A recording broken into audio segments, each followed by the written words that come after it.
Rotary environment month లో భాగంగా కాకినాడ పరిసర ప్రాంతాల్లో పెద్ద ఎత్తున మొక్కలు నాటే కార్యక్రమాన్ని చేపట్టినట్లు క్లబ్ ప్రెసిడెంట్ తడాల బుజ్జి తెలిపారు. రోటరీ క్లబ్ కాకినాడ అధ్యక్షుడు తడాల బుజ్జి ఆధ్వర్యంలో ఎన్విరాన్మెంట్ మంత్ సందర్భంగా వాక్ ఇన్ ది పార్క్ కార్యక్రమం నిర్వహించారు.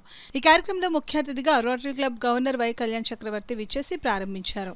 రోటరీ క్లబ్ కాకినాడ అధ్యక్షుడు తడాల బుజ్జి మాట్లాడుతూ Rotary Club governor Y Kalyan Chakravarthi ఆదేశాల మేరకు క్లబ్ సభ్యులందరూ ఆరోగ్యం విషయంలో అశ్రద్ధ చేయకుండా ప్రతిరోజు వాకింగ్ చేసి ఆరోగ్యంతో పాటు ఆహార అలవాట్లు జాగ్రత్తలు వహించాలని తెలిపారు. ఈ కార్యక్రమంలో club secretary Satya Gode, environment chairman Mummadi Satyanarayana, Krishnamohan, Namala Ramesh, Om interiors Manikanta మరియు సీనియర్ రోటేరియన్స్ పాల్గొన్నారు. అందరికీ నమస్కారం అండి. Rotary Club Kakinada president Tadala Bujji. ఈరోజు వీక్లీ మీటింగ్ సందర్భంగా మార్నింగ్ వాక్ పెట్టుకోవడం జరిగిందండి. మా క్లబ్ మెంబర్స్ అందరూ కూడా మా గవర్నర్ గారు ఆదేశాల మేరకు, డాక్టర్ కళ్యాణ్ చక్రవర్తి గారు ఆదేశాల మేరకు మెంబర్స్ అందరూ కూడా ఆరోగ్యంగా ఉండాలని చెప్పేసి మార్నింగ్ వాక్ పెట్టడం జరిగిందండి. ఈ మార్నింగ్ వాక్లో మా క్లబ్ మెంబర్స్ అందరూ కూడా జాయిన్ అయ్యారు. అలాగే మా గవర్నర్ గారు డాక్టర్ కళ్యాణ్ చక్రవర్తి గారు కూడా జాయిన్ అయ్యారండి. అందరికీ కూడా హృదయపూర్వక ధన్యవాదాలు.